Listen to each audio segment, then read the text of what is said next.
from the 1st, it feels like, goodness, the month is already splinting, and wonder where it's going, because for me, personally, October was really slow. It was quite a slow month. It wasn't the type that was shifting, but on a general whole, the year of 2025 has been one fast sprinter for a year, and for me, October was the slow one. But I feel like November is very fast. Not so sure if the year wants us to end it as fast as possible, but oh well, that's part of life. It goes on. Welcome back from that throwback moment with that musical moment that sent you down memory lane. But it's time for Good Morning Uganda, and my name is Julie F. Nantaba. Now, Uganda recalls Zoran Mamdani with pride. And in the Ugandan newsroom where he appeared one day as an intern, Zoran Mamdani looked shy and unassuming. His father had arranged for him to spend time at the Daily Monitor newspaper with hope that the teenager would show more interest in current affairs. He told one of the staff there that he had to go every evening and have a conversation with his father about current affairs of the day. And Mamdani, in 2007, in the capital of his native country, Uganda, Kampala, he wanted to be a top reporter, which is how Izama recalled saving the young man's number in his cell phone, and just like that, they kept in touch. Now, Mamdani, 34 years old, is the mayor of New York City, and he has kept his Ugandan citizenship, and he is the mayor of New York City, one who is the first Indian descent to lead New York. He defeated Republican Curtis Saliwa and former New York Governor Andrew Cuomo, who was running as an independent. At that, indeed, Uganda still celebrates the fact that Mamdani is now the mayor. And of course, this is because he's so Ugandan, was born here in Uganda, Kampala in 1991. And his father is Mahmoud Mamdani, a professor who taught for many years at Uganda's top public university, Makerere, and whose academic writings are influential in the field of post-colonial studies. Now, his mother, Mira Nair, a filmmaker, whose work has been nominated for an Academy Award, an Academy Award as well. If you remember Queen of Katwe, it was a project that was led by Mira Nair, and one that indeed many Ugandans fell in love with because it was telling the Ugandan story. Zoran Mamdani is an only child. Indeed, Robert seems to be shocked, but it is the information that we have, that he is an only child, and well, an only child that has made the parents very proud. Good morning, Uganda. Now let's look at a bit of politics that's taking shape here in Uganda. Campaigns are still going on, just in case you have forgotten. For many of you, it seems like campaigns are not happening. But first and foremost, FDC's Nandala Mafabi did warn the NUP camp that attacked FDC supporters the day before yesterday while he was in Budaka district campaigning, and he had a press conference. Of course, following Tuesday's clashes between FDC supporters and the National Unity Platform's supporters, Mafabi did warn supporters of the NUP party, provoking his team again, and he says that they will return fire if attacked. But also still matters politics and campaigns. This is rather sad, I would say. These things should not even be happening. But while campaigning in Kazo and Chiruhura districts yesterday, Robert Chagulanyi faced a challenging situation as NRM supporters attempted to confront passing NUP supporters armed with sticks, and the NRM supporters tried to attack NUP supporters, making it difficult for the police to also calm the situation. The incident occurred in Sanga and Rushere, and if you watch footage of this incident, you can tell that the NUP president was trying to speak to both sides, telling them to stop and just harmoniously interact with each other, as opposed to throwing and hurling stones at each other, as well as holding sticks against each other. These things should not be happening. Really, these things should not be happening. Not from the NRM supporters, not from the FDC supporters, not from the ANT supporters, not from any party supporters. These things should not be happening. In case party supporters find themselves in an area and it's the same area of campaigning, which is not possible because, of course, the Electoral Commission has a calendar that it's following for each candidate's campaign procedure. But in case parties find themselves in one area, how about change the narrative as opposed to having to clash all the time? That's not politics, ideally. And it's not for Uganda. Yet we are supposed to be for God and Uganda. But I've talked enough. Robert Chirabo Nyonyitono is with me in studio. Good morning, Robert. Good morning, Julie, and our viewer. Thank you very much for waking up with us this morning. It's always a joy to know that you've woken up and you're watching UBC TV. Now, you've spoken about politics. And one of the things I want to advocate for is tolerance. And I want to thank the NUP principal, his message at that incident. Indeed, I do agree with you. Now, Nandala Mafabi's message, and yesterday I was telling you here, that the messages of the principals mean a lot, of the candidates mean a lot. One is saying we are brothers, we are sisters, let's have peace, we don't have to do these things. The other is saying, look what you did, you know. We need messages of peace, messages of calmness at this particular time, because a big population of Uganda are youth, and they easily charge and get excited, but they listen to the people they support. If you call for peace, you will get peace. And I want to tell you this, no one has monopoly over violence. So let's not push for violence. You can never underestimate anybody. So it is safer when we all preach peace at this particular time of the campaigns. Very you can't profound. be a master of violence. Let you not make wrong judgments. Very but profound, if you call for peace, we all stand to benefit. Right. What do we have on the local scene, Robert? Well, still the campaign trail. I'll begin with His Excellency Yoweri Kaguta Museveni in Bukedia, where President Yoweri Kaguta Museveni slammed the National Unity Platform NUP for their shallowness in the recent concluded Bukedia district nomination exercise, which saw Speaker Annette Anita Among selected and opposed as Bukedia woman representative. During Museveni's campaign tour in Bukedia yesterday afternoon, Among, who is also the NRM's second national vice chairperson female, publicly unveiled Florence Asio, the purported NUP flag bearer for Bukedia women's seat, whom the opposition party alleged had been kidnapped and blocked during the Electoral Commission nomination exercise. In Sironko, President Kaguta Museveni continued to punch holes in FDC's party presidential candidate Nathan Nandala Mafabi's campaign message that puts out that coffee prices were reducing because of the NRM failure as a party and a government. Addressing a campaign rally in Sironko, President Museveni noted that the current coffee prices have been caused by drops on the world market, but not by the NRM, as alleged by Nandala Mafabi. Museveni addressed his first campaign rally in Bugisu from Sironko district. Yoweri Kaguta Museveni also later held a press conference and defended government's decision to halt creation of new administrative units, focusing more on economic transformation and wealth creation. President Museveni said Uganda cannot continue multiplying administrative costs at the expense of infrastructure and enterprise growth. This he said while addressing a press conference in Soroti towards the end of his campaign in Teso sub-region.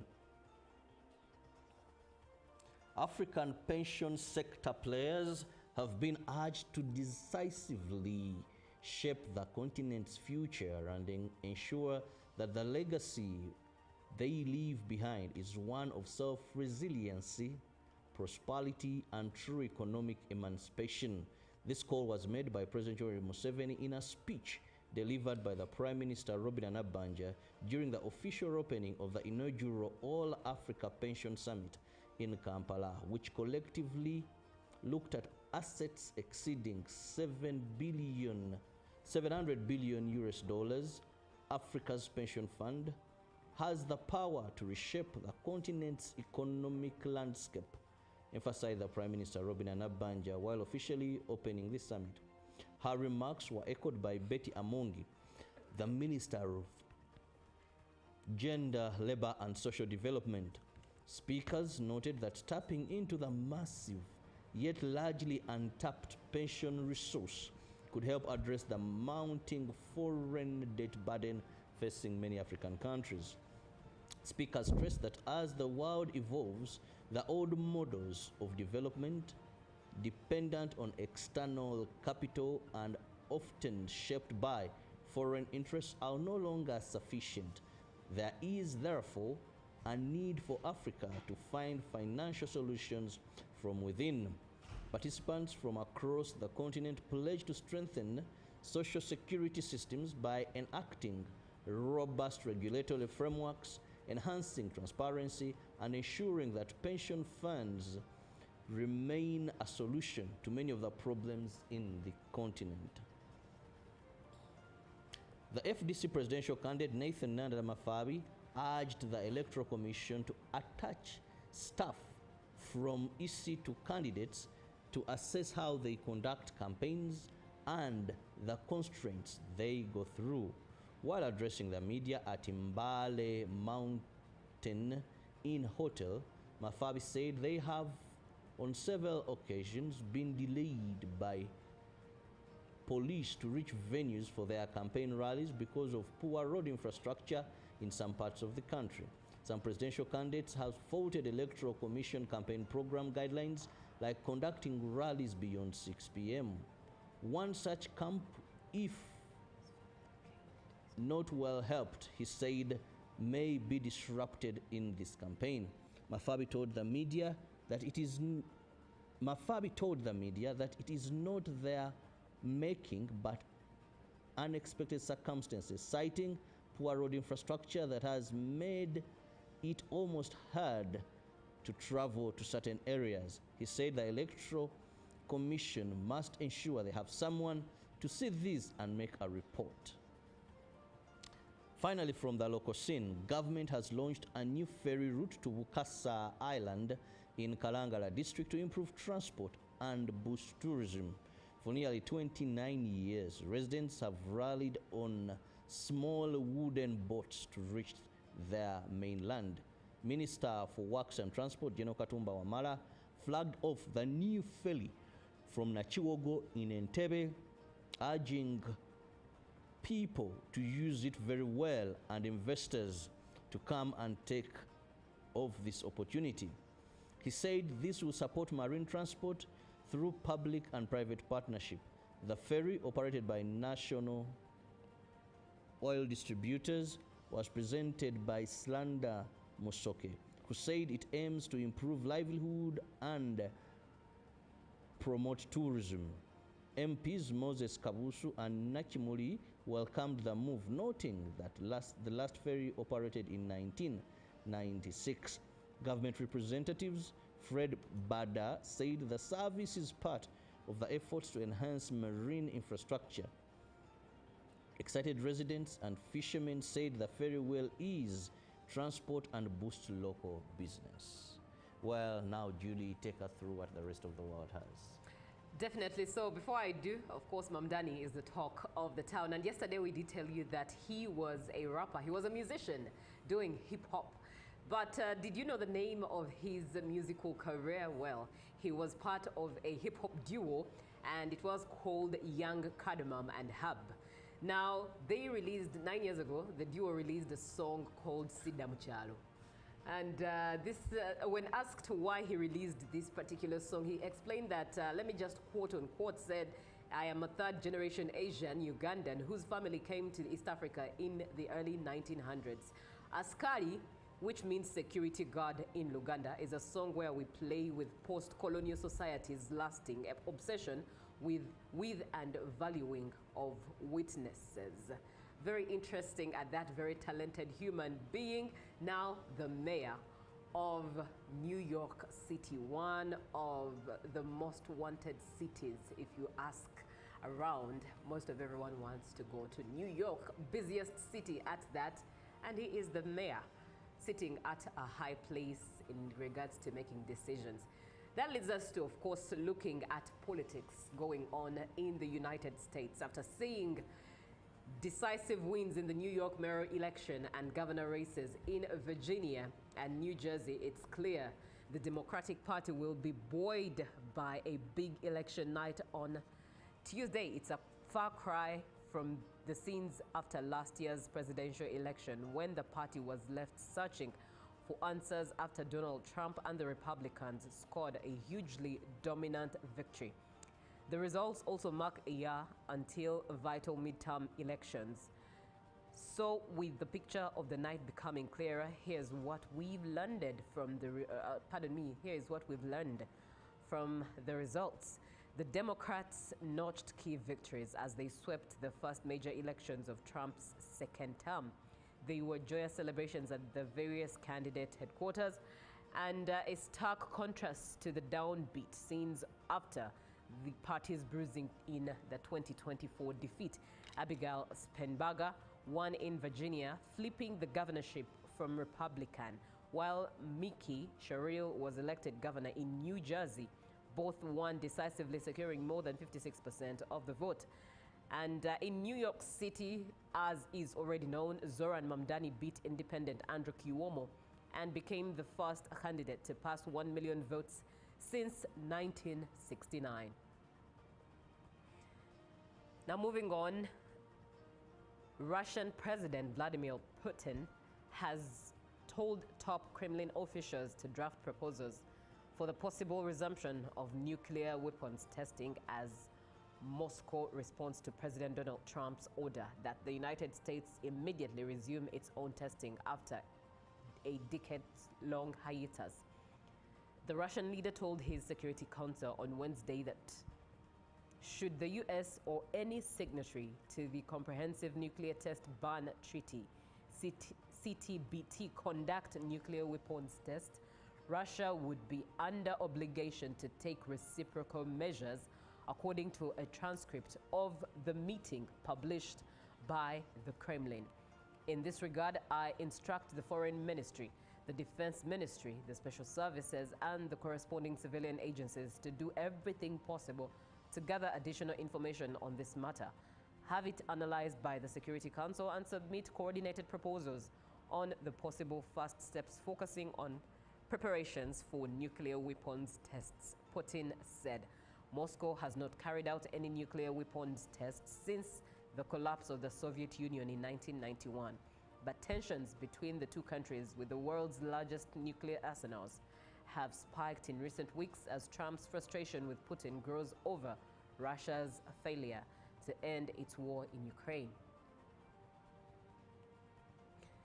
Now, finally, Morocco has declared 31st October a national holiday to mark the day the UN Security Council voted in favor of a resolution backing its plan for the disputed Western Sahara region, known as Unity Day. The holiday will celebrate Morocco's national unity and territorial integrity. This is according to a statement from the Royal Palace. Now, on Friday, the UN approved a resolution describing genuine solution to the 50-year-old conflict over the disputed territory. And Morocco already controls much of Western Sahara's, though part of it remains under the control of the Polisario Front, an armed group seeking full independence for the Sahrawi people. The US, which sponsored the UN measure, led 11 countries in voting in favor. The resolution also renewed for 1 year the mandate of the UN peacekeeping force in the region, known as the MINURSO. Russia, China, and Pakistan abstained, while Algeria opposed the resolution. Western Sahara is a phosphate-rich stretch of coastal desert measuring about 100,000 square miles and was under Spanish rule until 1975. It was later annexed by Morocco. Now let's have a look at what we have in the dailies quickly, and starting off, of course, with the New Vision with Robert. Well, the New Vision, a big headline there, HIV vaccine to cost 100,000.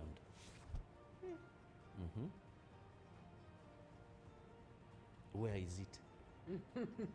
100,000. Hey, Ugandans have had vaccines they are forced to take. Remember the COVID so much, but with this one. No one would bother. Oh my goodness. Okay. You know, you take, is it twice, twice a year? Because 6 months, then 6 months. Now with this one, government, this is going to be very easy for you. Just tell people, tell my sister, tell people where the vaccine is, and you see queues, or stealthily, people will come and partake of it. Museveni starts campaign in Wugisu. Aye. Look at that picture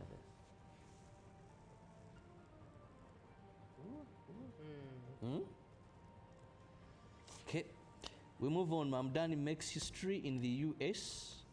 Then also ask URA, there's something there for you. Chagulanyi to prioritize public service. Then Nandala denies running down cooperatives, and EC starts hearing nomination petitions. Actually, Nandala denies running down cooperative. I think that is the Bugisu cooperative. Now, moving on, the Daily Monitor this morning, the boy from Buziga who dared to dream. And it's no longer at ease for traders. Well, what is there? Museveni commissions a 70 billion irrigation scheme for Teso region, and government launches probe into Ntungamo deworming saga, and payment delays weighing down construction sector. And the Lizard has something, but I choose not to read it. And back to you, Judy. Indeed, starting off with Tanzania, the citizen, the task ahead. As President Samia Suluhu Hassan begins her first 100 days in office, Tanzania stands at a delicate crossroads, a moment defined by grief, expectation, and the urgent need for unity after a divisive election season. That is the citizen for you. Cheating, offensive language still plague in national exams, and Zungu challenges Tulia in race for parliament speaker's seat. Now let's look at the Daily Nation. In Kenya, senior school fees shocker for parents. Education state slashes free learning capitation from 22,244 to 12,870 for all students. Also, Ruto's political countdown, Ruto's political conundrum, ODM blackmail and 2027 bid. Some of the stories there. Also looking at poll wars. We're afraid to leave our homes. Kenyans in Tanzania cry out. And looking at matters tragedy, more hardship for landslide survivors. Of course, as Uganda was affected by landslides in the eastern part of Uganda, Kenya too was affected. And we're praying for all the victims there that have been affected by this. Well, that ends what we have in the dailies. Time to take a short break, and what better way than enjoying a song that Zoran Mamdani was part of, Kanda, Young, Cardamom, and Hub. Enjoy. Live, UPC Studios in Kampala. This is Good Morning Uganda.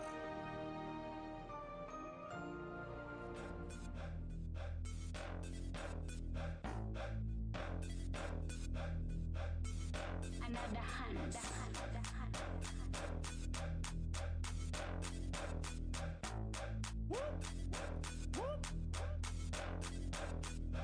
Wake up with you on my mind.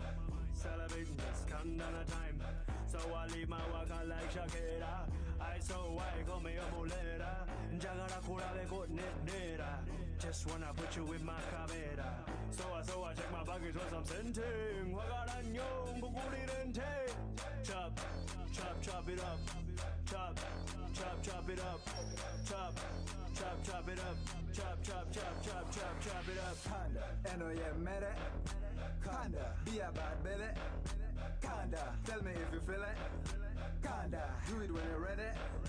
Kinda, tabina kanene. Kinda, hands up in the air like. Kinda, and oh yeah, mere. Kinda, be a bad belly. Kinda.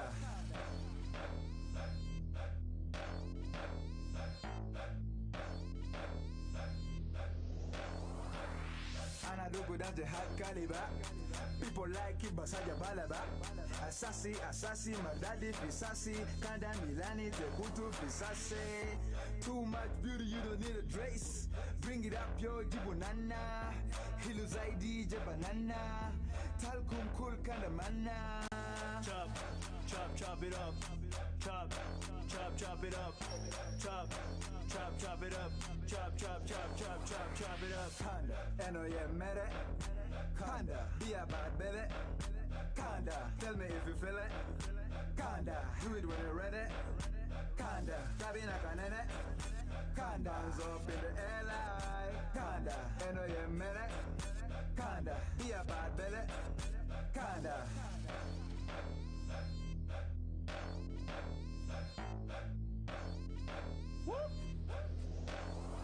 I got the same mystery as chapati, origins of India, but born in Eugene. Rock brown skin, bandi muna Uganda ru, yembeko muru zungu ne muru ganda. So I take my kabera, get it pan like a panda, cause I wanna eat it early, so before the match tanda. Chapa was a part, now it's the whole me, Rubitano, yeah, bay, quata quata cordero. Quata quata cordero. Quata quata cordero. Quata quata cordero. Cordero. Fresh in the morning, fikaraye. Twisty roll to kuchaye.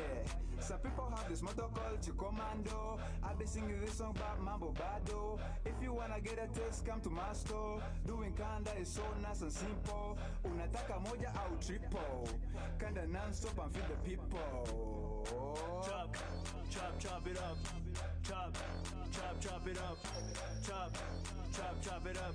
Chop, chop, chop, chop, chop, chop it up. Kanda, and oh yeah, mere. Kanda, be a bad belly. Kanda, tell me if you feel it. Kanda, do it when you're ready. Kanda, tabina kanene. Kanda, hands up in the air like. Kanda, and oh yeah, mere. Kanda, be a bad belly. Kanda, and oh yeah, mere. Kanda, be a bad belly. Kanda, tell me if you feel it. Kanda, do it when you're ready. Kanda, tabina kanene. Kanda, Start gonna be like. Kanda, and oh yeah, mere. Kanda, be a bad belly. Kanda, Kanda.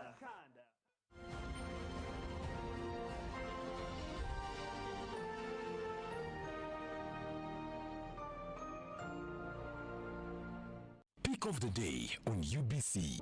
He expected me to die like within the first 2 years. Out of the blue, the child will get pains, especially in the wrists. And this happens commonly when children are starting to walk. Was brought to you by. I'll call you every day, yeah yo, baby don't know. You can now get all the Chibuzi out with MTN voice bundles. Call all networks. Kubei Dondoro.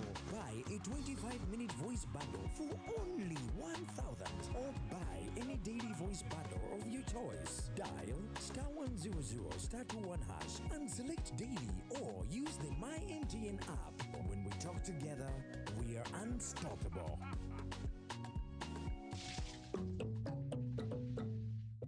Exercise can't be sustained. Eating can't be stopped. It's even harder to lose weight. Come and give it a try.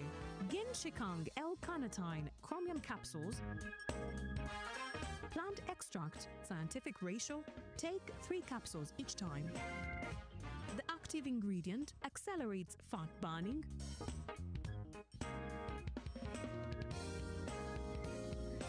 eat twice a day. Don't take a detour. Weight loss starts now.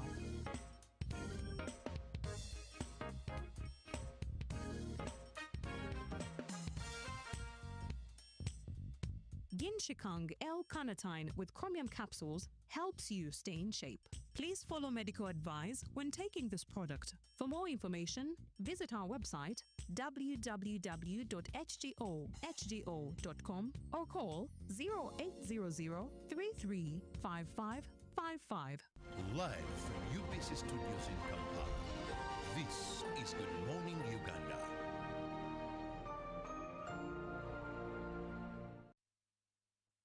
My question is, what is the difference between rental tax and income tax?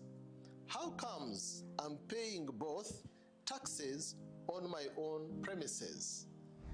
If you want to have a tin, but you are not making any income from your business, you should take on the obligation to continue filing your nil return. Commissioner General to invest in taxation. When people understand taxes and they know the importance of taxes and they know the fair assessment of these taxes they're supposed to pay, I think everybody will embrace taxation. As banning groupage cargo clearance protects small traders who cannot afford to import full container loads individually and rely on consolidation to remain competitive. Cargo to come in groupage is consolidation, it's legitimate, and we can't ban it. What we have banned, or what we have stopped, is the use of container leaders.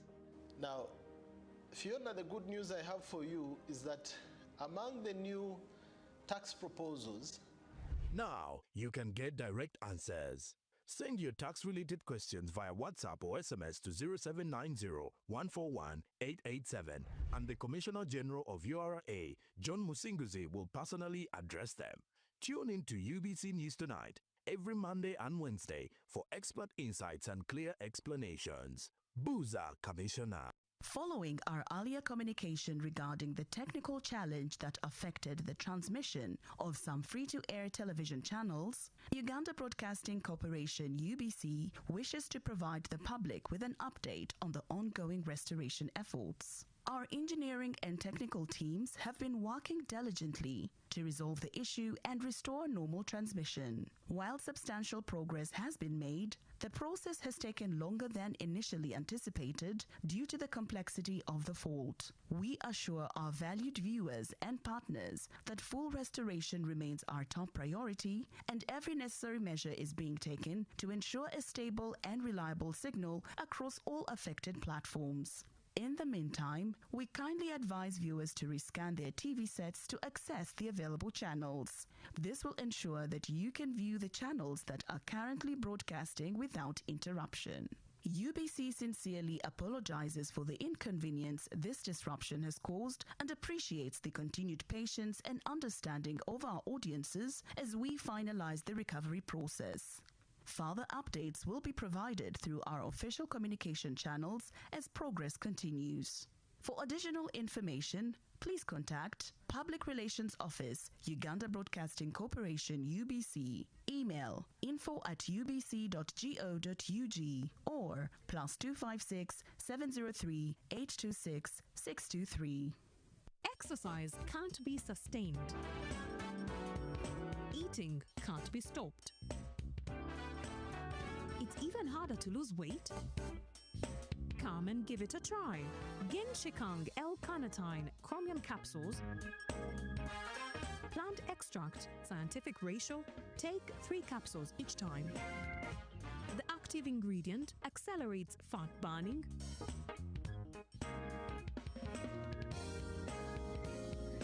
eat twice a day, don't take a detour. Weight loss starts now.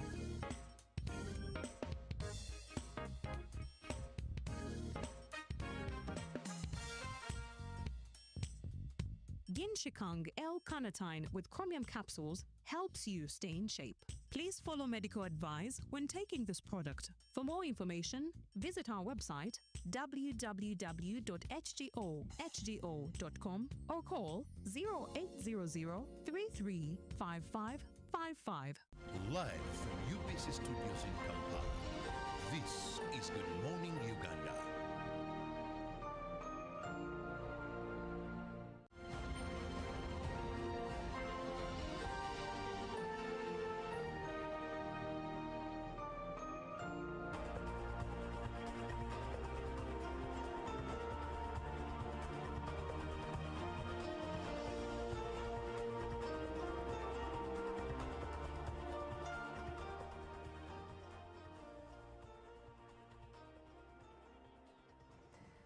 Good morning, Uganda. Thank you so much for watching UBC TV. It's time for The Real. My name is Julie F. Nantaba, and I am with Robert Chirabo Nyonyintono to bring you these conversations and the show all together every single morning. So be a part of it, 0709-602-592. Now, we read a headline in the New Vision, a copy that I have for myself and Robert here, and it read that HIV vaccine to cost 100,000 Uganda shillings.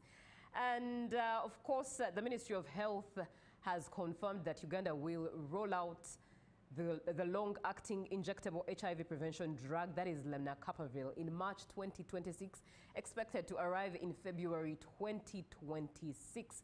And of course, Uganda's HIV prevalence has declined slightly from 5.1% in 2023 to 4.9% in 2025, but new infections remain high. And that is with 37,000 being recorded in 2024 alone. That is huge. Now, who will benefit? Of course, looking at some of those that are going to benefit: adolescent girls and young women aged between 15 to 24, pregnant and breastfeeding mothers, female sex workers, and their clients who can be reached through moonlight clinics conducted at night in clubs and brothels, and then other key populations at high risk, such as fishermen, long-distance truck drivers, and those in multiple sex relationships. Each dose will cost about $30, which is around 104,555 Uganda shillings annually. And after the first year, Uganda expects additional supplies through PEPFAR. Now, vaccination and money for Ugandans is quite a very interesting story, and Robert had really shared a bit of his 2 cents, so I'm going to engage him and just ask Robert, add to what you had shared, given that, of course, we know how Ugandans consume vaccines. When government calls for vaccination, these vaccination exercises are usually free. But even taking oneself for a free vaccination is a tug of war. Now, I wonder 100K for a Ugandan and vaccination, except that now we're talking about HIV. I don't know if it will be a different story, but what do you think? Well, first, as you were reading this story, tears wanted to roll down my eyes, but I was able to control them. Now, these are tears of joy and tears of pain. I don't want to sound political, but if there are certain things that you can't look at and see how Uganda is progressing, at least may this show the progress. Because much as one would say this is a global thing, there are many countries where this vaccine will never step. There is insecurity, there are a number of things. But why was I almost shedding tears? I remembered relatives I lost due to HIV/AIDS. How I wish they were there this day. How I wish they were there when such a vaccine was discovered and it happened. I know many people there. You've grown up when you're orphans. I know parents who lost their children at a time when they are very productive due to HIV/AIDS. People, when we talk about HIV/AIDS, and we tell you that 37,000 new infections were registered in 2024. When you go to places like Kasensero, when you get Masaka, that landing site where the first case was registered, when people tell you their stories, how people died in the 1980s, there, 82. But then we must thank one man, Yoweri Kaguta Museveni, that when we talk about all these breakthroughs in HIV/AIDS, well, as some presidents felt it was something to be shy about, to be quiet about, His Excellency championed the campaigns to let the world know that there is HIV/AIDS in Uganda, people are dying, and attracted because of this confession and deliberate effort, attracted the donor community, attracted these communities to come to Uganda. All these breakthroughs we are seeing today. There is one president of a country in Africa called Uganda who came out and told the world, when you listen to stories of 1980, 82, 83, these comings in of Tasso, all these, they were deliberate efforts by somebody. And of course, we thank our development partners because our HIV budget is highly funded by development partners. Now, getting to this vaccine, globally, we have a target of ending HIV/AIDS by 2030. 30, yes. And there is a methodology that we want to follow to see if we can end HIV or end new infections by 2030. How? The method is, globally, countries are looking at having 95% of their population test for HIV, which many Ugandans fear. Judy telling someone, let's go and test for HIV. I want to ask our viewer watching us today, when did you last go for an HIV test? You know? Doing an HIV test does not mean that you don't trust your partner. But, you know, do it as a couple. When did you last go for an HIV test? You're dating that person, talk about going for HIV/AIDS. That's, some will run, some will never come, some will find excuses. But the methodology is 95% of your population, let them test for HIV/AIDS. Now, the 95% of those that test positive, let them start ARVs. Let them start ARVs. 95% of a country's population test, then the 95% that are found with HIV go on medication. Now, 95% of those that have started medication, let's ensure they stick to medication and suppress the viral load. You know what they call suppressing the viral load? Now, when a person sticks and takes their drugs religiously, what happens? The viral load, the number of the virus, I'm not a doctor, but I've attended these workshops and conferences. Now, the viral load, the amount of the virus in there is suppressed. Now, this is where some people make a mistake, that there are even some quick HIV tests that you may do, and they may not detect HIV. Now, some will say, I don't doubt in the healing power of God. I'm a born-again Christian, I confess that. But that is where many people, after sticking on medication and they are in prayer, when they go, they carry out an ordinary test. It may not detect the virus. Then someone comes out and says, now when you see him, Pastor prayed for me. Now, the moment you leave your vaccine, the viral load now begins mounting, and this is how our people are dying. Now, with the discovery of this injection that you take twice a year, now for it, you don't contract the disease during that time you've taken this injectable. Judy, think about that. Right. How I wish this was there in the 80s. In the early 90s. Maybe we would have people like DJ Berry, we would have people like the late Joe Paulo Cafero, we would have people, there are some icons that came out and spoke about HIV/AIDS. You know, we have so many. Himself. Philip Bogelutaya would have so very many people who would still be around if they took this injectable. My only worry, I've had you read the people they are going to target. Prostitutes or ladies of the night, you know, that is between 15 years to 24. That age is very active. And today, in many suburbs of this country, prostitution is the business of the day. When you move around, recently I was shocked. I had a patient in Lubaga Hospital. Right. Now I was moving down from Lubaga, going up to the church, the cathedral. But there's a stretch there. I said, don't these girls even fear the Holy Temple? The Holy Temple is just up there, but there's a stretch there. Both sides packed. Ladies of the night. That means they're customers. And I was shocked, you know. Lubaga Cathedral is just there. Right. But you see that stretch that comes from the church and goes down and connects here as you're going to Rubaga. Kabusu. No, to Kabusu. There is a carbon around there. I think it is of someone. That road, then you connect to Ndeba. The girls begin from, there's a petrol station there, and they go all the way. Now, we have so many young girls in prostitution. Will they target the fishing community? Will the vaccine reach the fishing community?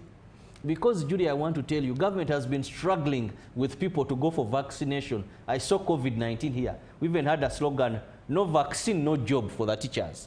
If you remember, no vaccine, no job. They were forcing people to partake of the vaccine.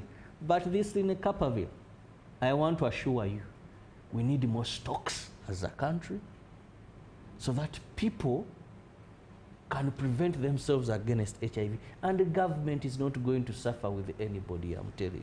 Well, let's talk about putting a cost to this vaccine.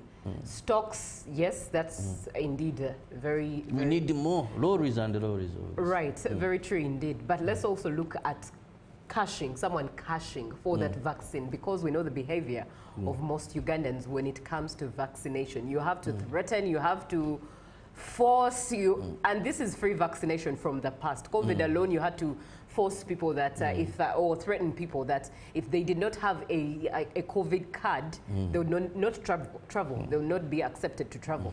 Now, this one comes with money, someone dishing money out of their pockets. How easy will it be?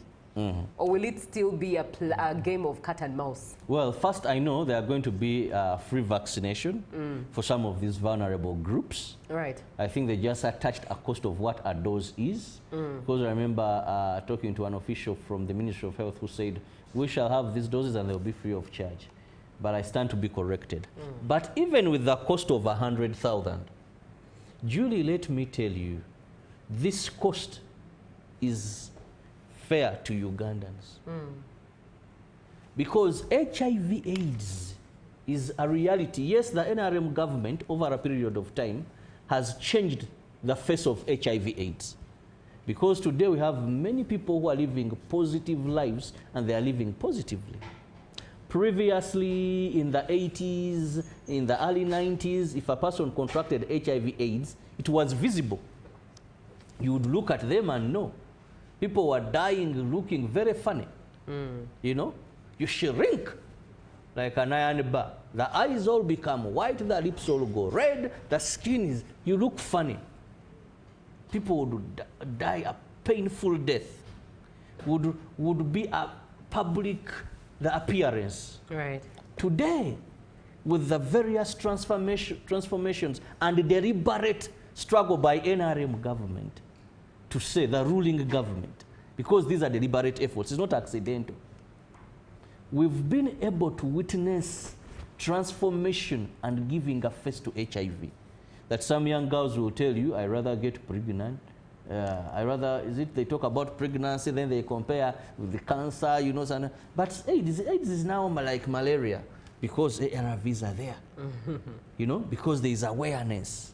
Now, but if there is anything where someone knows that they are injected and for the next 6 months they are safe, I want to tell you, Judy, 100,000 is no price attached. For example, sex workers, the ladies of the night, those in the red districts. You mean 100,000 is big for them? How much do they make? Talk about the fishing community. Those people make money, leave alone these days that they have had challenges. There is so much enforcement and all that. But Abavubi is one of the community that makes a lot of money. Truck drivers. You know, usually we use that narrative because we actually see the money being made. But many of them... And even how they spend. Exactly. Many of them do not have... There's a landing site I go to, it's called Mabamba. I have some place there in Wusi, on Wusi Island. You know, an island called Wusi. So there is a landing site called Mabamba. So I board the boat from there. Then I have to go, or I board a man-made funny ferry there if you have a car then. But the life at that Kasmol landing site. Yes, indeed. How much these people spend. The women that run to that landing site saying about Vivaina Saint, even when you come from Kampala and you just park there for moments. Right. How these fishermen spend money. Mabamba has a lot of, what is mamba? That mamba, fish is catfish? Forgotten. But it comes there, so they get it in on that island, the waters, they get that mamba. And if you are there very early, when these people are getting the money, it comes from the boat, puts there, then in a minute the man has 2.5. And indeed, it's true, but fishermen or women of the night are not any different from boda boda, the boda boda business. These are businesses that many of us see earn quick money and quite a lot of it. But it so happens that these groups of people are not well versed with their financial management. Yeah, that's the issue. They are the types of people that you always find lacking, and many a times depending on government benefits here and there. They'll always tell you, or there's no money, and you do not see evidence of the money they make. You see, there's nothing as bad as having a job where you earn a day and you expect to earn the following day if you're not good at financial management. Because so whatever you have, you'll eat it because you know tomorrow you're going to make again. Indeed. So when we come to cashing out money for a vaccine, given the reckless lifestyles at that sometimes are lived in with the excitement that comes with money, do you think indeed if just financial management, managing what you earn daily, is something that does not come easy? Do you think cashing out 100K, okay, that's 200K a year, because it's a 2-time vaccine intake. Do you think it will be easy for these groups, fishermen, boda cyclists, because they are also in this group when it comes to the excitement that comes with money, women of the night, do you think it's that easy? Actually, I'm not worried of the money attached to it if these communities are going to pay. But like I told earlier, they were going to have these free of charge. I'm not worried of the money of the 100,000 or 200,000 a year, because I know these groups can afford that. My only worry is the vaccine going to go to the right people? Right. Me, that is my worry. This Lenapakaville, is it going to go to the people at high risk as the Ministry of Health has outlined? That is my only worry. And also the shortages. That is my worry. Because I've seen so many things here planned for the poor, offers at a particular group of people. And that particular group of people never gets that. Do you remember COVID-19 when government was giving out aid? It was giving out posho, I don't remember how many kilos, and beans. But they were targeting some poor families. Remember, they came to my gate and were like, no. If you're to give us this posho, maybe it will be good. Let's muwa balala about single waiter. But you would find people getting this posho, and you'd be shocked. You saw a man go to the village, got a pickup, brought matoke, brought what, and then he's also partaking of the posho and beans. Now, this then at Kapaville, is it going to go to the ladies of the night, the truck drivers, the border community, people at landing site, and they talked about their clients of the ladies of the night, or is it going to end in the hands of the juries, the robots, the commissioners, the big people? Very important that is my only question.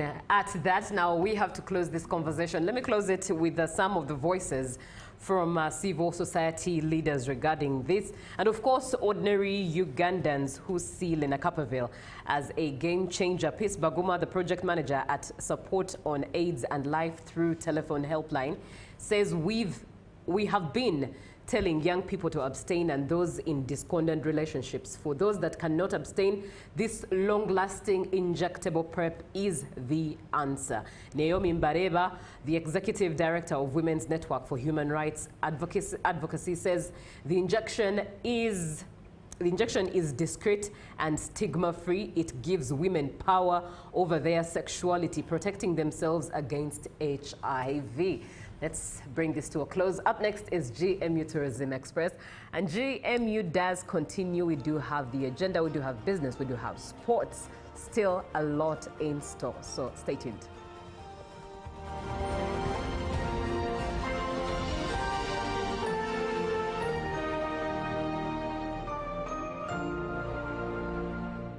Live from UBC Studios in Kampala, this is Good Morning Uganda.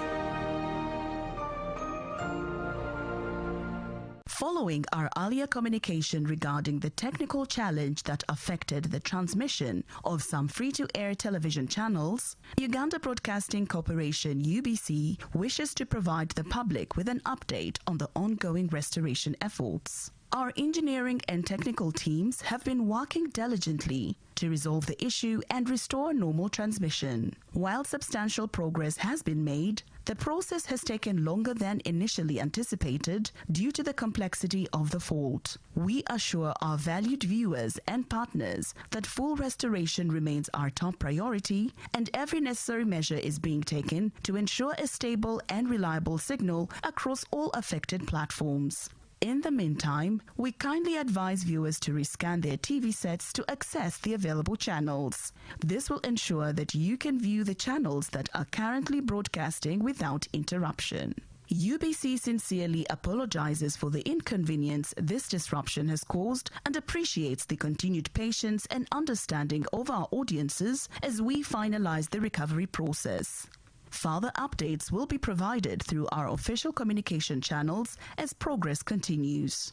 For additional information, please contact Public Relations Office, Uganda Broadcasting Corporation UBC, email info@ubc.go.ug or +256 703 826 623. Exercise can't be sustained. Eating can't be stopped. It's even harder to lose weight? Come and give it a try. Ginshikang L-carnitine chromium capsules, plant extract, scientific ratio, take 3 capsules each time. The active ingredient accelerates fat burning,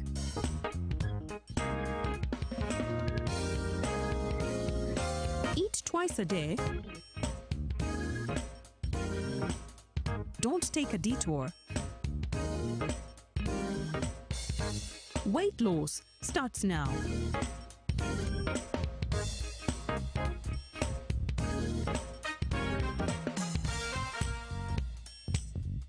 Ginshikang L-carnitine with chromium capsules helps you stay in shape. Please follow medical advice when taking this product. For more information, visit our website www.hgo.com or call 0800 335555.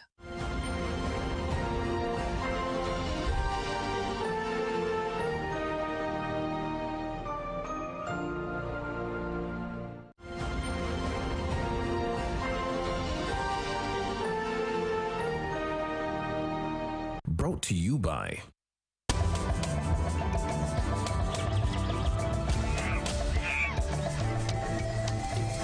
Uniquely Ours.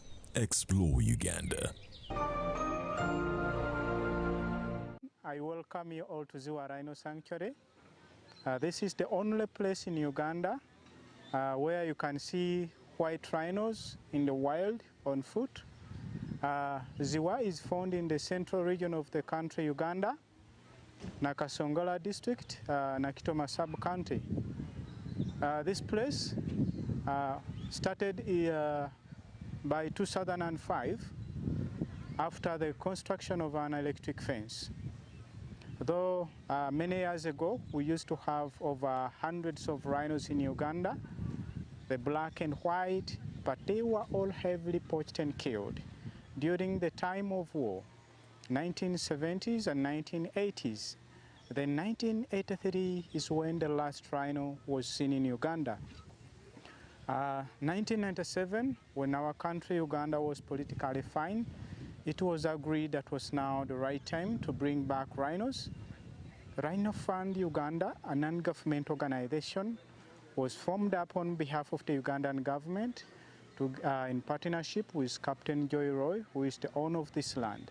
The area was formerly a cattle ranch.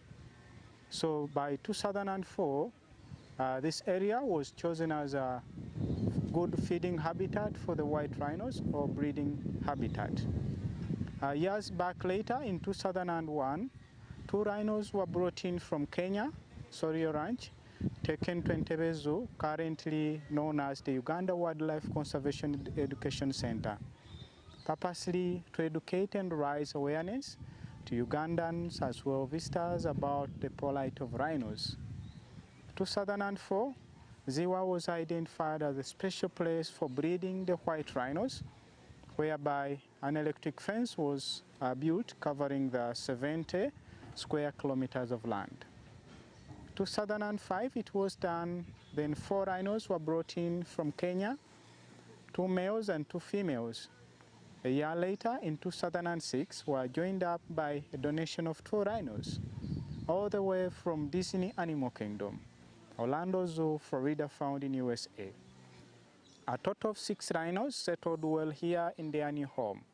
In 2009, we got our first baby rhino born. A mother coming from US, and then a father from Kenya.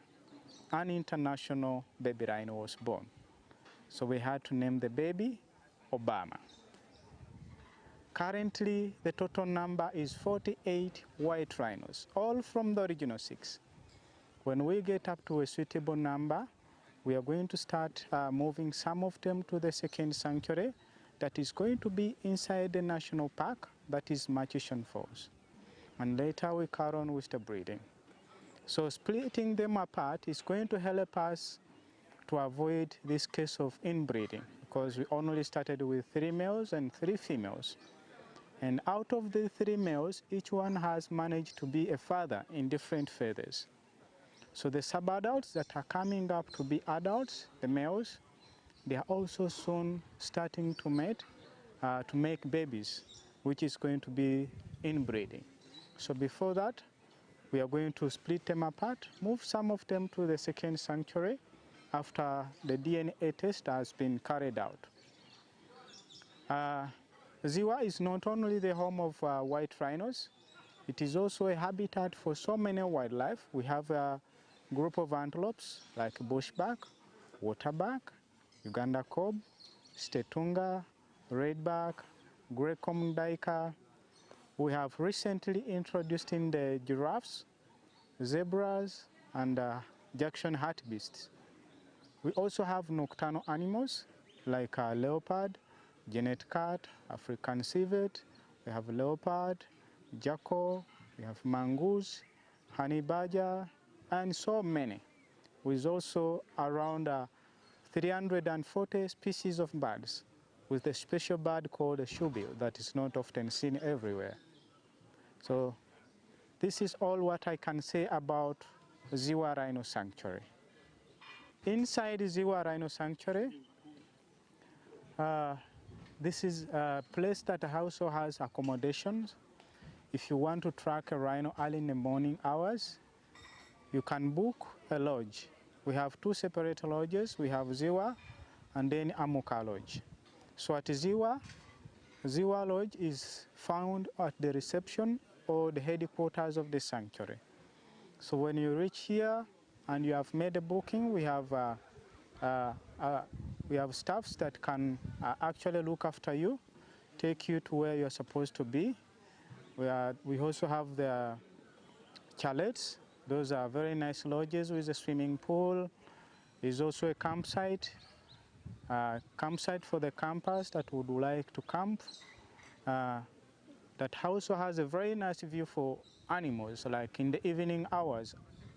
Most of the antelopes do come on the compound.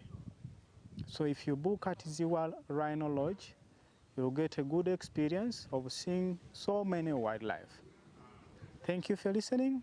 Welcome to Ziwa Rhino Sanctuary.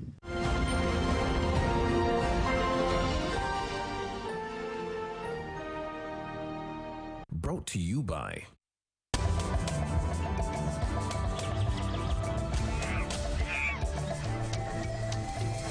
Uniquely Ours. Explore Uganda. Live from UBC Studios in Kampala, this is Good Morning Uganda.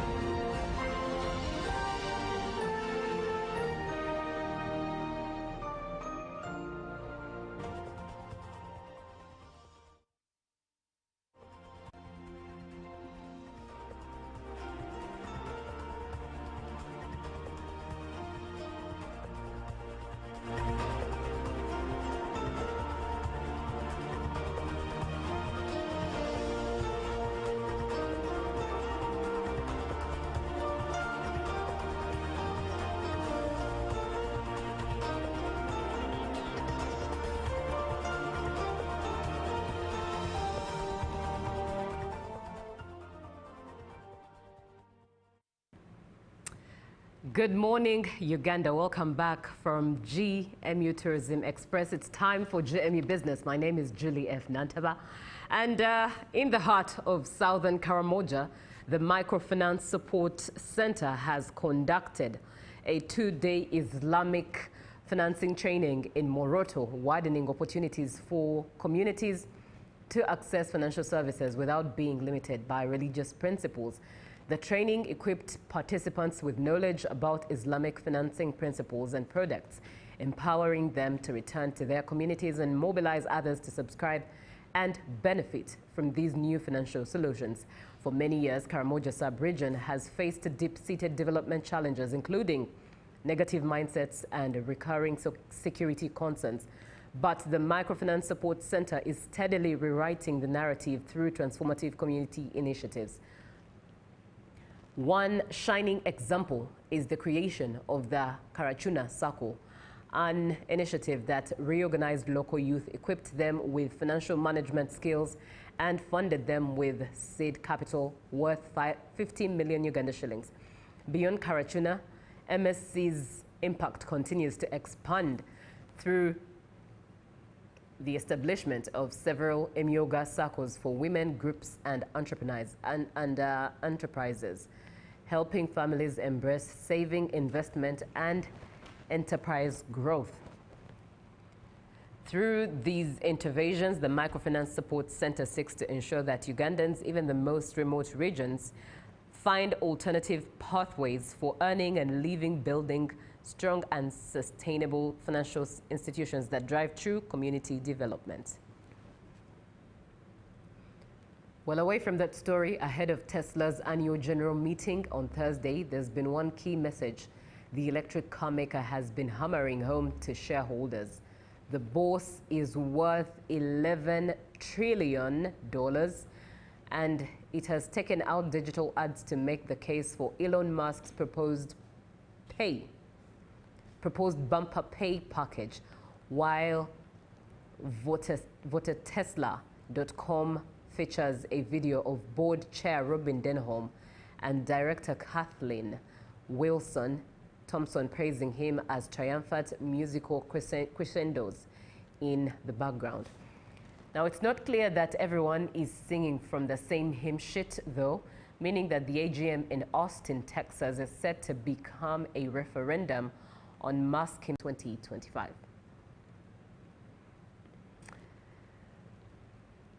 All right. Well, as indeed I allow the production team to sort that out, be reminded that we do have the agenda, and we'll be looking at matters in the Elgon region that has been affected by the recent landslides that came from the rains that were quite heavy, not even quite heavy, but really heavy, from last week, starting November, ending October, but of course starting the month of November. And we'll be having a conversation with the former RDC of Bulambuli district, and that is Nabende Wamoto. We'll be having a conversation with him looking at landslides that ravaged the area. But looking at the forex rates, the US dollar opened at 3,480.09 and was selling at 3,490.09. By midday, it was at 3,483.95 and selling at 3,493.95. It closed in at 3,485.45 and selling at 3,495.45. The British pound was buying at 4,541.36 and selling at 4,554.39. And the euro was buying at 4,005.82 and selling at 4,017.32. The Kenyan shilling was buying at 26.97 and selling at 27.05. And the Tanzanian shilling has maintained the 1.41 buying and selling. The South African rand did drop to 199.26 and selling at 199.83. And that's it from the business desk. Buckle up for the agenda. Good morning.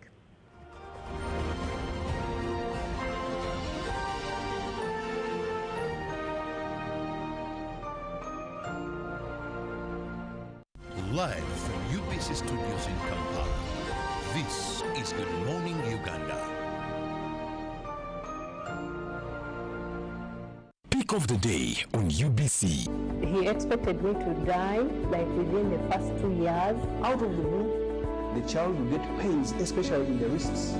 And this happens commonly when children are starting to walk. Was brought to you by I'll call you every day, yeah, yo, may don't know. You can now get all the Chibuzi out with MTN voice bundles. Call all networks Kubei Dondoro. Buy a 25-minute voice bundle for only 1,000 or buy any daily voice bundle of your choice. Dial *100 *21 hash and select daily or use the MyMTN app. When we talk together, we are unstoppable.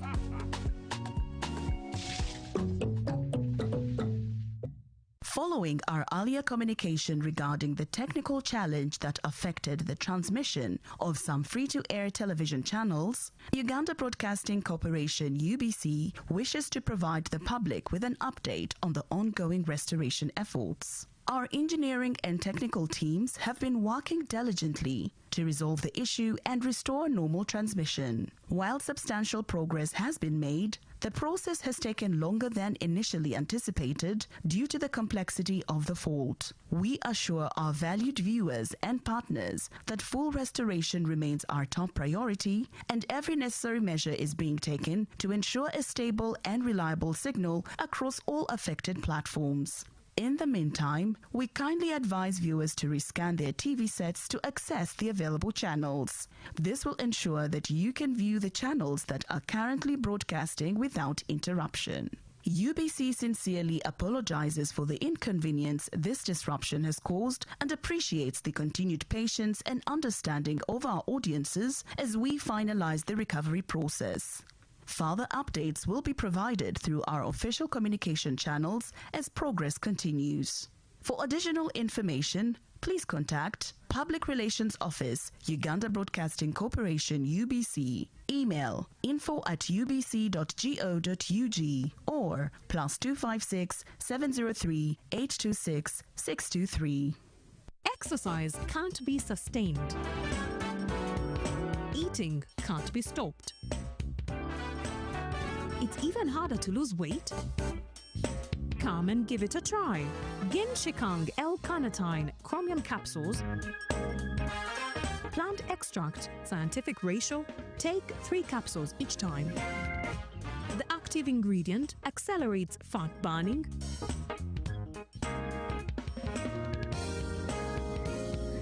eat twice a day,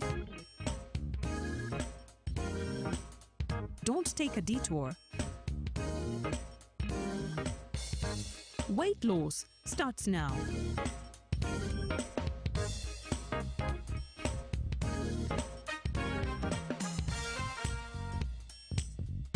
Ginshikang L-carnitine with chromium capsules helps you stay in shape. Please follow medical advice when taking this product. For more information, visit our website www.hgo.com or call 0800 335555. My question is, what is the difference between rental tax and income tax? How comes I'm paying both taxes on my own premises? If you want to have a tin, but you are not making any income from your business, you should take on the obligation to continue filing your nil return. Commissioner General, to invest in taxation, when people understand taxes and they know the importance of taxes and they know the fair assessment of these taxes they're supposed to pay, I think everybody will embrace taxation. As banning groupage cargo, clearance protects small traders who cannot afford to import full container loads individually and rely on consolidation to remain competitive. Cargo to come in groupage is consolidation, it's legitimate, and we can't ban it. What we have banned or what we have stopped, is the use of container leaders. Now, Fiona, the good news I have for you is that among the new tax proposals, now you can get direct answers. Send your tax-related questions via WhatsApp or SMS to 0790-141-887, and the Commissioner General of URA, John Musinguzi, will personally address them. Tune in to UBC News Tonight every Monday and Wednesday for expert insights and clear explanations. Buza Commissioner. Live from UBC Studios in Kampala, this is Good Morning Uganda.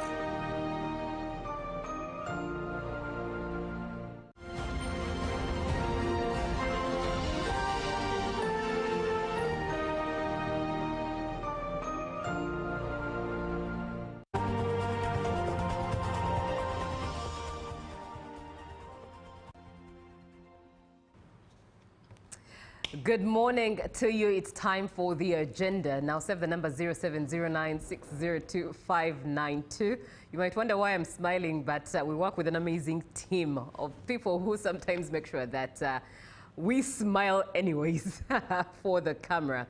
But once again, good morning, and 0709602592 is the WhatsApp number that you should save and engage in this conversation that we're having this morning regarding the landslides that ravaged the Elgon region. The death toll from the landslides that struck this region on 30th October has so far risen to 20, according to reports coming in, following further landslides, of course, that went through into 1st November, triggered by heavy rains and affecting areas of Kwen, Kapchora and Buko as well, all of that side on the Mount Elgon region. Now, we do have Nabende Wamoto, the former RDC of Bulambuli district, to have this conversation with us, throw insight and help us understand what these areas are like and why they are affected by landslides. Good morning, Nabende Wamoto. Good morning, Nyonyintono, and good morning, Judy. Thank you so much for joining us this morning. It's a pleasure having you and giving us your time. Thank you very much. I also appreciate the management of UBC for considering to raise the debate about this dangerous region of Bugishu. Indeed. It's interesting that you are calling it dangerous region. Now, for someone who has experienced the Elgon region primarily, what do you think is the particular cause of this unfortunate event that has been triggered by heavy rains? First of all, Judy, we have engaged people who know many things about land management, and we have discovered beyond doubt that we tampered with the land use systems by ourselves. God gave us Mount Elgon. The whites called it the mountain of the sun, and God covered it with bamboo on top of its roof. And God also gave the people of Rwenzori Mount Rwenzori, and also the same way covered it with the bamboo on its top. So God did not make any mistake. We over-harvested the roof, and therefore leakage is what is now affecting the inhabitants. That is number one. Number two, Julie and Nyonyintono, we are also overpopulated, and therefore the land that we used to have did not expand, but the numbers of the people who use land has grown, and therefore exploded the use of land. So those two factors of overusing and over-harvesting the roof of Mount Elgon affected us, and therefore God now, through nature, is demanding that we go back to what he gave us in order for us to be safe. Now, also let us know how big is the problem. If you can estimate how many people are under threat of man tampering with the nature. The last time we talked, Robert, was when the flash floods swept through Mbale City. That was on July 31st, 2022. It was a big, big shock because we used to think that landslides and floods only affect the illiterate population in the hills until it came down to the literate and semi-literate in the city. And we discovered that even planning our cities is a big problem because the roads were overflowing, the rivers and the streams in the city also overflew, and therefore many people, residents and travelers, lost lives in the city, and this awakened us to believe that even when government had put its finger on about 100,000 households in both Bugishu and Sebei, the problem was bigger, and we may think that relocation, I don't want to hurry you, that the relocation may be hard, because what do you do when the city is also being affected? Do you relocate a city? And if you are relocating a city, you take it to where?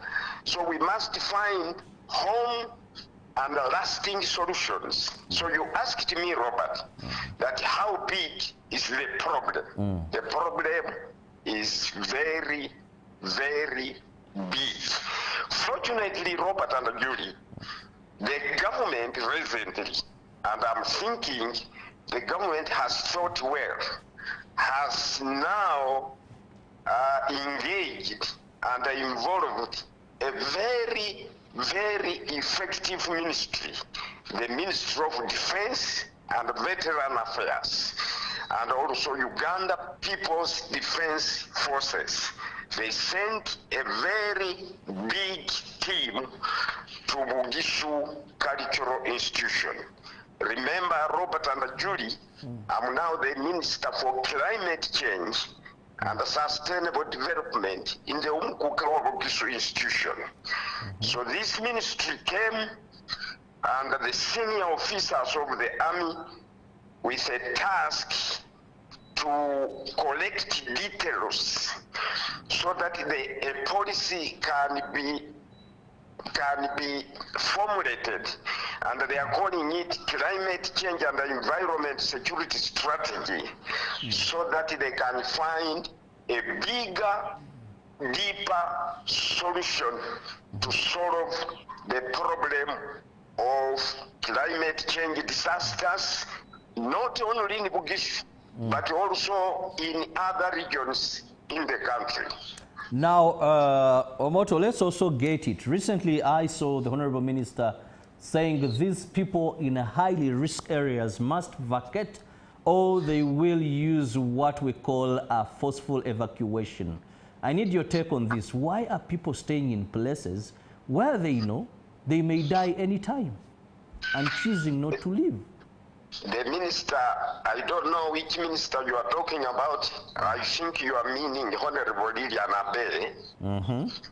We have given her our rebuttal as the cultural institution. She is not the first minister to make that unfair statement. The people I told you 10 years ago, friends, the people of Bugishu are ready to move. The government only makes statements. The question is very simple. You want these people to move and go where? That is the problem. Even when you use force, Robert, here I have told you, with the coercive instrument, Uganda People's Defense Forces. The Uganda People's Defense Forces now has elite forces, elite officers. Even if you issue that order, Robert, you hear that? And Judy, even if you issue that order to the Uganda People's Defense Forces, they will ask you, we force them out and deliver them to who? And take them where?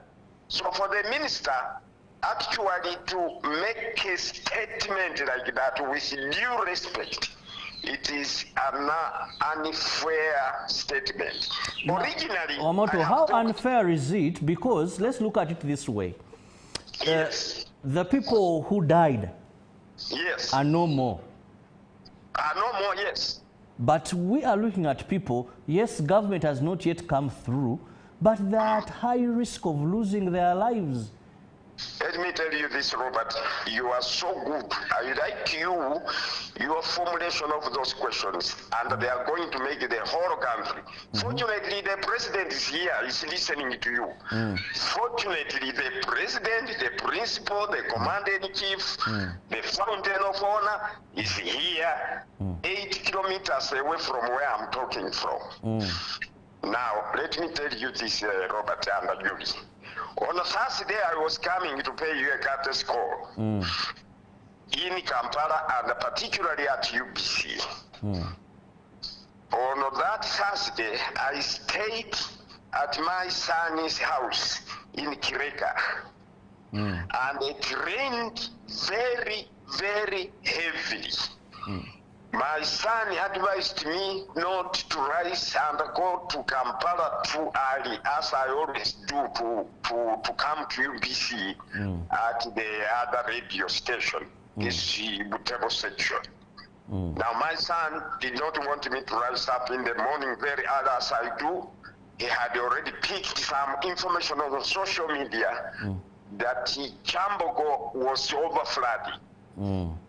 And immediately he went to work at URA headquarters. He left me in his house. I put on his radio and I heard that the people's merchandise in downtown Kampala had been swept away. Immediately I also heard that in Buko, in Kwen, and parts of Kapchorwa, which is who are our neighbor. Remember, this was one of the district administration that people had died, as you have mentioned, and died because of landslides and floods. Now, let me mention this you hear, and you will be surprised. The minister requested Uganda Wildlife Authority to allow the survivors to be camped in the national park land in Queen. The security officers of the national park dispatched away those people in the evening. Remember, this is government to government departments. They had taken the survivors to a government land called the National Park. But the wardens chased the people away, the survivors. So the minister saying, move to safer places. The minister who attends cabinet on Mondays, the minister who is in the same cabinet with my friend, Colonel retired Tom Rakaikara Butime, who is the Minister of Tourism, Wildlife and Antiquities, were not able to control the warders who chased away the survivors who had actually left some of their people unaccounted for. So in Bugisu, where does she want these people in risky areas to move? Because if she tells us where to move these people, she will not even be required to come. We are in the cultural institutions. These are all his subjects. We are not going to use the army. Is only going to use 5 minutes at UBC television and radio, and tell his subjects to move peacefully and move to this place. Honorable Lilian Abe has prepared for the people to move to.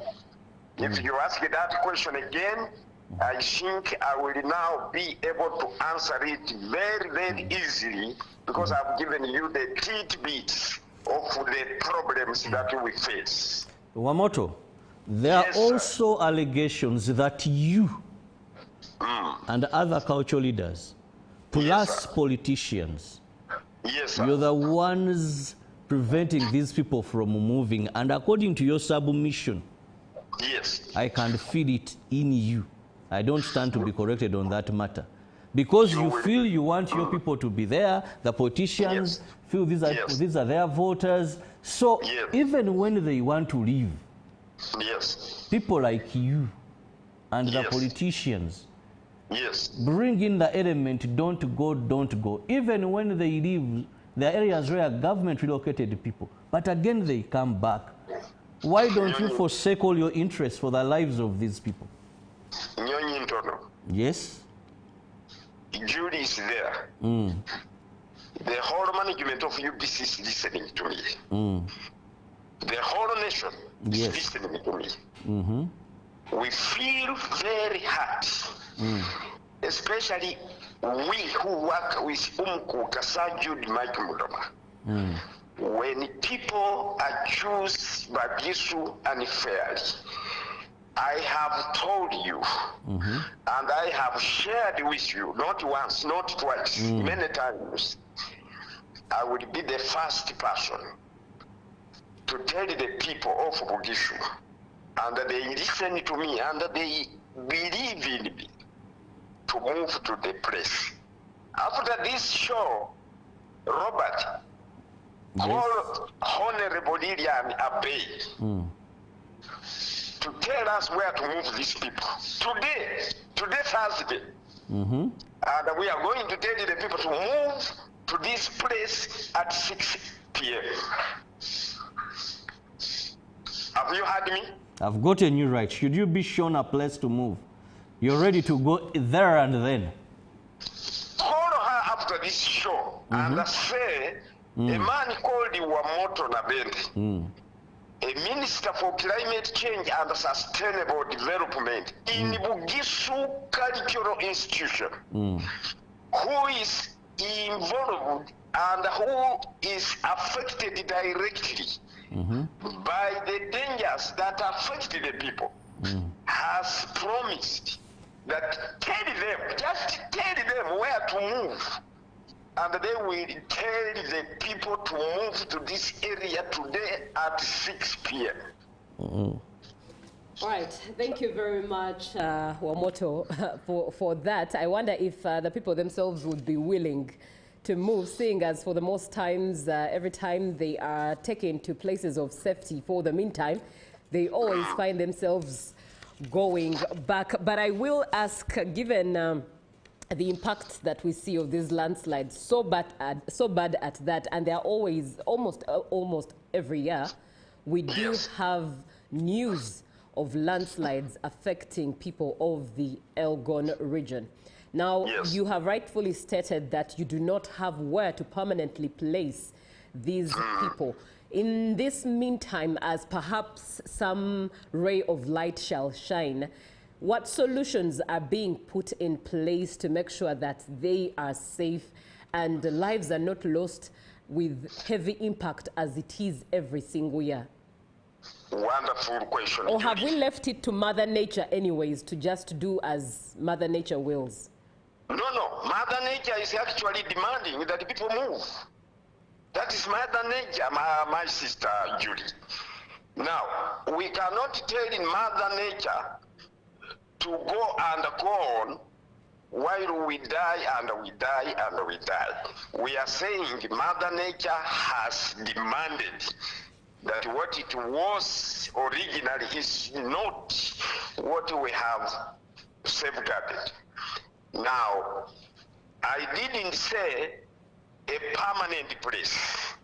I said even temporary areas that the government, I don't want to be personal with the Honorable Minister. She's my daughter. She's a young Honorable Minister. So I don't want to be like I'm targeting her. Now I can now use the government, but I can also use directly my brother, Comrade Yoweri Museveni, who is here in Bugishu. Even when we are told of temporary places, safe temporary places, I think I'm clear there. Safe temporary places, not a place like where the minister took the people in Sebei on Friday, on Saturday, and they were chased away by another government officials, which are of the National Park Authority. So we are saying, move the people, tell us where to move the people temporarily, and then seek permanent solution later. Leave the people to us. We tell the people to move to these safe temporary places. And let me also mention this, Julie. Have you heard of Bunambutie resettlement camp? Yes, please. Wonderful. It is in Bulambuli district where the president is going to be in the afternoon today. We are the people, the cultural institution, the non-government organizations, individuals, including you at UBC, can do that. We are the ones feeding those people. They have no food there. And remember, it was temporary. Now it is a whole year. And let me also mention this so that you can also pick up on it. These people who have been put at this temporary, now permanent resettlement camp were separated. Wives separately, husbands separately. We were there 2 weeks ago with an NGO called Likonolie Bamasaba, the voice of Bamasaba. They had collected a lot of things from Mbale Main Market, and I want to thank the people in Mbale Main Market. They gave them a lot of clothes, they gave them a lot of food, they gave them a lot of fruits, they gave them quite a lot of things. And we delivered them at this resettlement camp. The husbands have been left here alone. Their wives are living on their own. Children live alone. If they are girls, they live with their mothers. Boys live with the fathers. Now, one whole year, there is a lot of suspicion from the husbands that their wives are now in immorality activities. Their wives also do the same. A good government cannot risk families that way. So, this is my humble request. Even when we say it is a temporary resettlement camp, you must feed these people. Robert, are you listening? Very well, sir. Government must feed these people. It shouldn't leave it to us. Honorable Lillian, my girl, my sister, Honorable Minister, you who delivered the people at the resettlement camp in Budambute, how many weeks, how many times have you delivered food there? We are the people giving the people small things. And the government cannot be poorer than the masses. There is no government in the world which is poorer than the people. So why should we, the people, continue to feed government's people when they took them to a temporary shelter, which temporary shelter has now become a permanent shelter? That is why I said the government officials who make statements must always know how deep these statements are going to affect the people. All right. When you talk about indeed the statements, what do these landslides that take shape almost every single year, what do you think they show of the Ministry of Disaster Preparedness? I'm happy I've received the messages here. Senior officers of government are listening from Mbale. Now let me say this, Yuri. We wrote as a cultural institution, and I'm the one who delivered the letter to the minister, Colonel retired Tom Rakaikara Butime, and he's listening to me. We are saying there is only one lasting solution, and it is home-based. It cannot come from Kampala. That the government, through this ministry, allows the non-government organizations dealing in climate change, disaster effects, plant bamboo, because God appointed bamboo to be the only plant to secure Mount Elgon because it has deep, multiple roots. Now, this boundary, which is causing human wildlife clashes from Namisindwa in a place called Sono to Kwena and Bukwa, where people died last week, should be allocated to private bamboo planting, so that the water will not be able to come down forcefully as it does now. And that this has been proved scientifically. In Pakistan, 2 months ago, there were landslides only in places where there was no bamboo. China has 70 million hectares of bamboo, and their wealth has come particularly from products from bamboo. So the Ministry of Tourism, Wildlife and Antiquities, especially the minister, my comrade, Tom Butime, cannot tire. It's not that the people who are requesting for the backup boundary, and we are meaning only the lower end boundary, are demanding that you give them your land. They only want to plant bamboo along the boundary for free for the government, but also for the people's safety. Now the minister received a letter.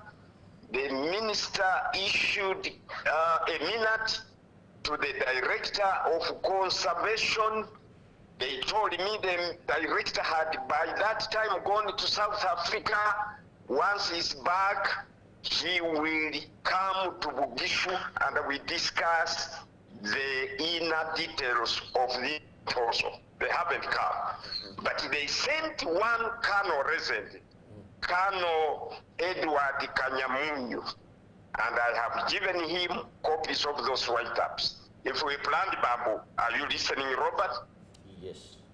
Because God gave us bamboo. Now, if we plant indigenous trees, a man called Semeika Kunguru came to Bugishu Mamoto, over 100 years ago. Nabende. Semeika Kunguru planted mivule everywhere. Mamoto, just at that. Yes. Well, you've talked about the trees. That is a very good initiative. But I'm also tempted to ask regarding the relocation program. Isn't there anything at one time you had said you wanted to be given money? One time I had a guest who said there was a program that was giving money to some people, then government was to top on, then they relocate. Because now it is very clear, it is people living these areas. Whatever we may say, whatever we may do, what is important is people vacating these areas. So what plan is there if you're in the know? Robert. And you.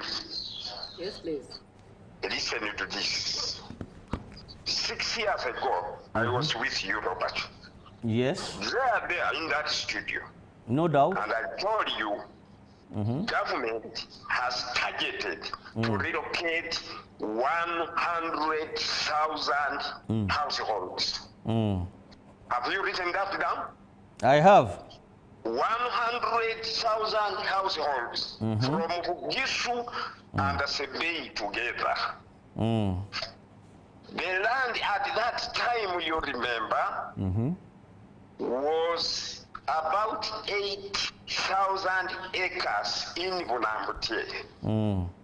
8,000 acres. Remember, the government wants to allocate 2 acres per household. Yes. And 1 acre for the house. An acre where the house will stand. Meaning that 1 household is entitled to 3 acres. That was a big chunk of land. That was a big chunk of land. Yes. 80,000 acres. Divided by 3. How many households do you transfer? I want you to calculate that on your own. Okay. But you have at that time. At that time, 6 years. Well, I think we've lost our motto. All right. Yes, indeed. I think we've lost Wamoto, but he had given us quite some information there regarding the landslides of Elgon. And I think my take home so far is there is no place to take these people. Yes, they're being told to leave or they will be forced to leave, but to where? For me, so far, I think that is the take home. I'm not so sure if we'll be able to get him in the remaining few minutes because the conversation, it was about time. The conversation came to its end. But I wonder what you've picked out, Robert. Well, one thing I've picked out is we shouldn't dilly-dally. Or we must ensure that we prioritize and expedite relocation. Those 2 words, prioritize and expedite relocation. Because that is the answer for now. Then reclaim the land, plant the bamboo that was there before. And these could be stories to read about in the next generations, if we can do that. Yes. Indeed. Now, up next, Ruben is coming up with the sport. But let's close this. Like I said, today we've been blessed to have a copy here just with us, and why not tag along with it? Give you an update on where your candidate is today, the 6th of November. Candidate Yoweri Museveni will be in Manafwa Bulambuli today, November 6th, as we've indeed had Wamoto State. And candidate Robert Kasibante will be in Bududa and Namisindwa Sironko. Candidate Mubarak Munyagwa will be in Nwoya District. Candidate Robert Chagulanyi will be in Isinjiro. And candidate Mujisha Muntu will be in Amuru and Gulu districts. Nandala Mafabi, candidate Nandala Mafabi will be taking some time off to rest today. And candidate Joseph Mabirizi will be in Iganga and Kaliro. And finally, candidate Bulira Frank will be resting, taking some time off to rest. Today, the 6th of November, Ruben is coming up with the sports. Good morning, Uganda. Looking forward to tomorrow. It's a Friday. So definitely looking forward. The week has just flown through. But indeed, we bless God and make sure that each day counts for you. Good morning.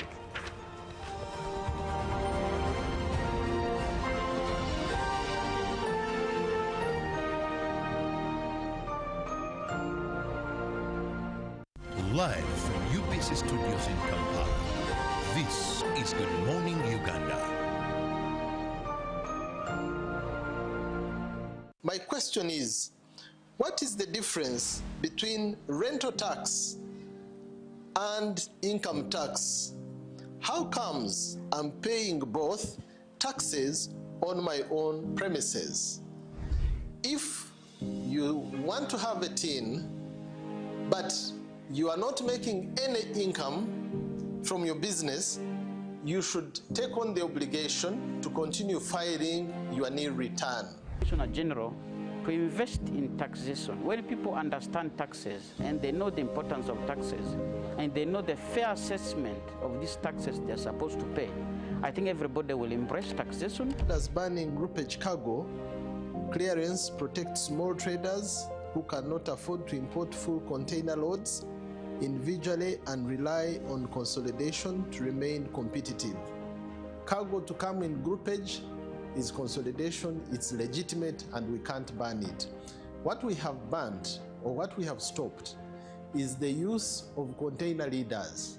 Now, Fiona, the good news I have for you is that among the new tax proposals, now you can get direct answers. Send your tax-related questions via WhatsApp or SMS to 0790-141-887, and the Commissioner General of URA, John Musinguzi, will personally address them. Tune in to UBC News Tonight every Monday and Wednesday